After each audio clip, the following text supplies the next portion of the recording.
história do meu povo nessas terras começou em 1746, quando fomos escravizados e trazidos da África até a antiga cidade de Santa Luzia, hoje Lusiânia, em Goiás, para o trabalho forçado na busca do ouro.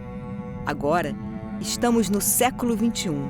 Mais de 270 anos se passaram e continuamos resistindo. Lutamos pelo nosso território. Aprendi com a matamba a jogar capoeira e viver candomblé. Ser original, tocar birimbau e dançar o afoxé. Meu corpo não nasceu para senzala. Sou filho de Alafim, Oiô, Xangô, Eô. A liberdade é meu axé de fala.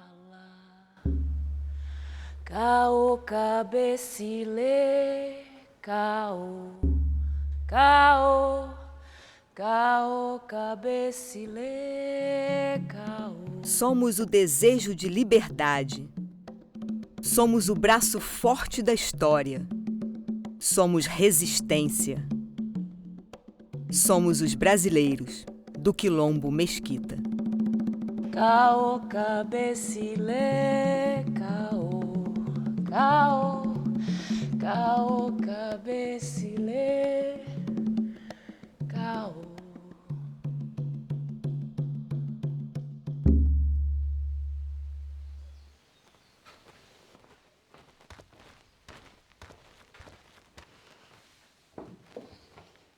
Meu nome é Selenir Pereira Braga Antônio, tenho 50 anos, 22 anos de magistério, ou seja, eu sou pedagoga.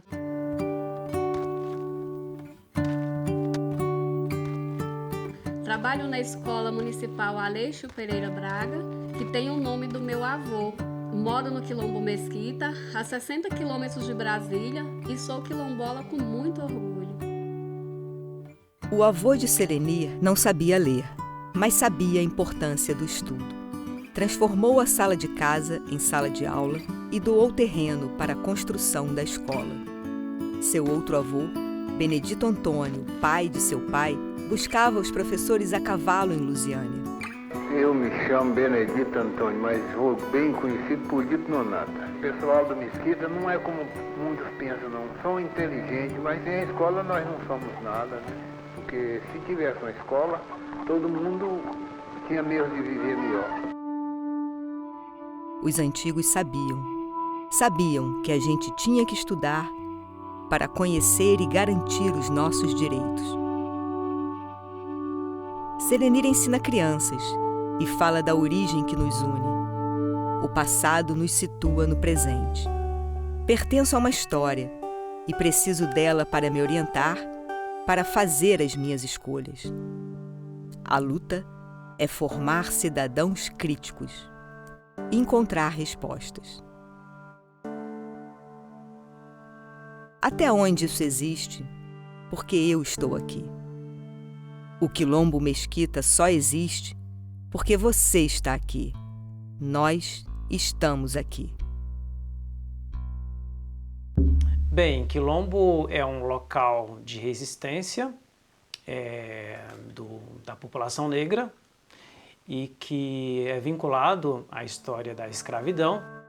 O Quilombo Mesquita, a sua origem está vinculada à vinda dos bandeirantes para essa região. Havia um grupo deles em Paracatu. De lá, o filho do oficial, de Paracatu, também querendo fazer, digamos, a sua aventura própria, ele decidiu se deslocar mais para essa região, com o grupo próprio dele. E esse senhor Antônio Bueno de Azevedo, um dos seus soldados, dos seus oficiais, se chamava José Mesquita. E à medida que eles foram se estabelecendo aqui, que surgiu a mina, a mina de Santa Luzia, então esse José Mesquita adquiriu esta área aqui. E aí conta a história que uma vez que a mineração foi se esgotando, foi também diminuindo o interesse dos bandeirantes pelo local. E aí também muitos desses antigos bandeirantes acabaram abandonando aqui a região, indo procurar minerais em outras regiões.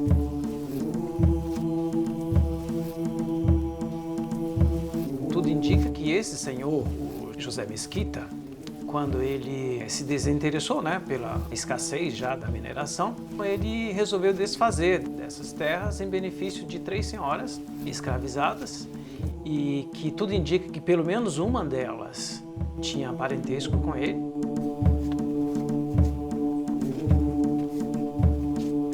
E a partir então dessas 3 senhoras foi constituindo a comunidade.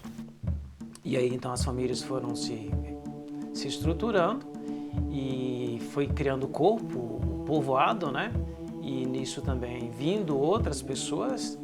E aí foi fortalecendo a comunidade, de forma que essas 3 famílias tronco teve o acréscimo de uma outra família e que atualmente assim é a referência da comunidade. É a família Pereira Braga, Lisboa da Costa, Pereira Dutra e Teixeira Magalhães. Tendo assim por base essas 4 famílias, a gente tem a somatória dos quilombolas atuais.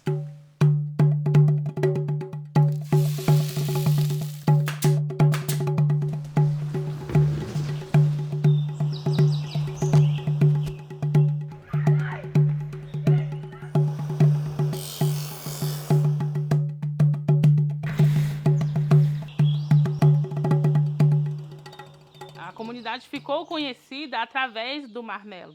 O marmelo foi trazido pelos portugueses para a comunidade na época da Corrida do Ouro, há aproximadamente 274 anos, que é a idade da comunidade. E aí eles trouxeram a pequena produção e com o tempo foi aumentando. É um produto que vai passando de geração em geração. Quando a gente chegava perto do Natal, se fazia o doce para levar em Lusiana, para comprar as roupas novas para os filhos vestir e comprar o alimento para passar o Natal, com aquele doce da marmelada. Ela, onde que ela chegava, ela não encravava. Você chegava, seja quem fosse, queria comprar o doce. Quando construiu Brasília, a gente ia vender marmelada. Naquele tempo a gente vendia até para Juscelino Kubitschek. Eu vinha no meio do povo, assim, andando de pé na rua onde os trabalhadores estavam, vinha comprar da gente.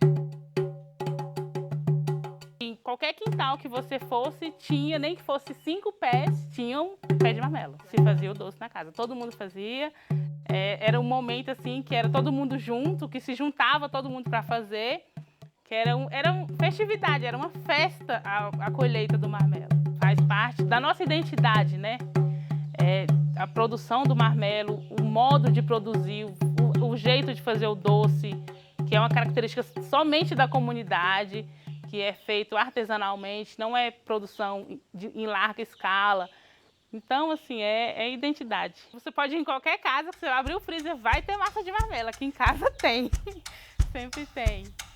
O marmelo aqui na nossa comunidade quilombola Mesquita, ele é tão importante que praticamente em cada casa que você for aqui, você vai encontrar um pé de marmelo. Eu e meu pai, João Antônio, juntamente com minha mãe, Euclídia, somos descendentes, né, de um dos maiores produtores da marmelada aqui da região, do nosso quilombo, né? E hoje eu estou aqui. Meu pai João não está, mas continua a tradição hoje, junto com a minha mãe Eupídia e meus irmãos, na fabricação e da marmelada. E na nossa família, a tradição já está há mais de 200 anos. Esse tacho, um veio do meu pai e o outro veio do meu sogro, Benedito. Eu herdei do meu pai e meu marido herdou do pai dele. Agora vão para meus filhos. E posso que vai até para meus netos, né? Não é um doce difícil de fazer. No início do preparo do doce, a gente coloca a calda do açúcar na água, o açúcar na água, e espera ela criar uma polpa. Aí logo, na hora que ela dá o ponto, se coloca a massa e ele vai dando essa consistência mais grossa. Aí logo daqui uns 5 minutos já está no ponto.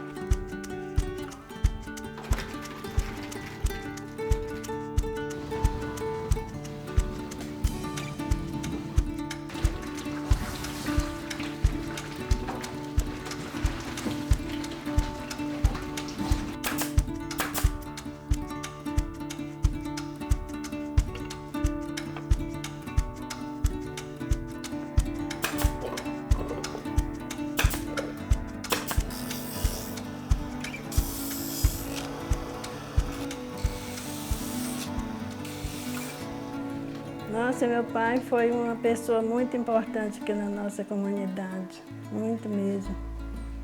Então, tudo isso aqui eu dedico a ele. Nossa, falar do meu pai é uma coisa assim que muito forte. Porque isso aqui, ó, eu aprendi com eles.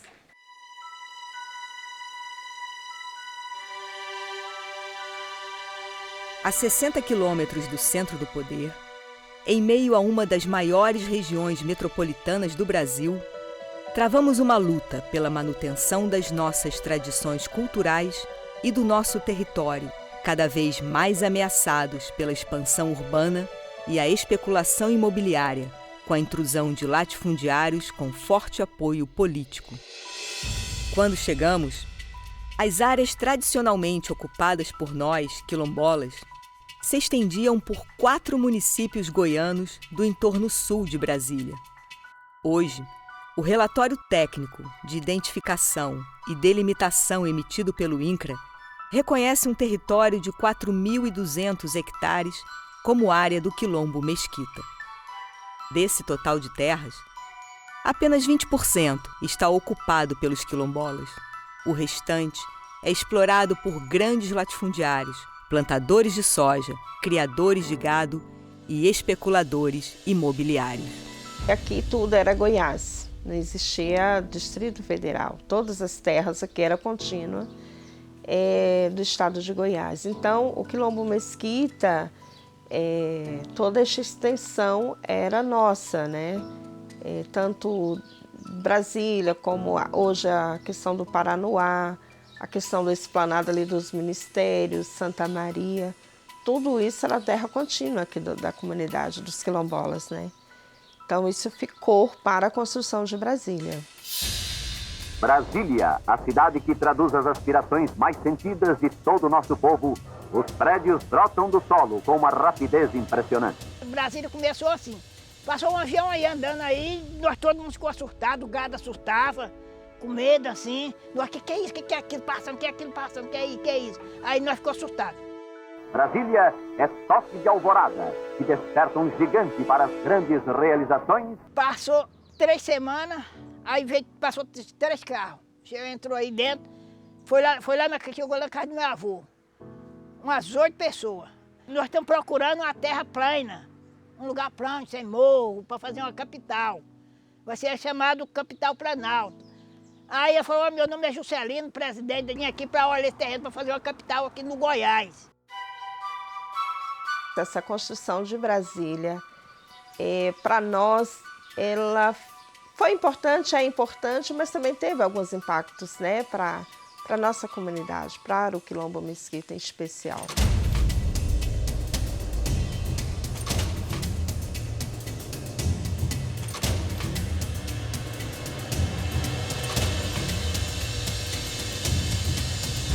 Então, tudo isso aqui ao redor do Quilombo foi terras que foram ficando muito valiosas. A especulação imobiliária chegou muito forte dentro do nosso território, mas de uma forma tentando o quê? Nos tirar esse legado, nos tirar esse direito, tirar esses quilombolas que não podem morar no que é bom, no que é de melhor. E nós temos o direito, nós recebemos isso aqui. Os meus avós diziam muito isso para nós. Vocês precisam cuidar do legado que vocês estão recebendo. E esse legado é a terra. Nascemos da resistência. Já vimos muita coisa acontecer e permanecemos aqui. Gostamos de dizer, a luta segue. De fato, ela segue. E também nos registra vitórias.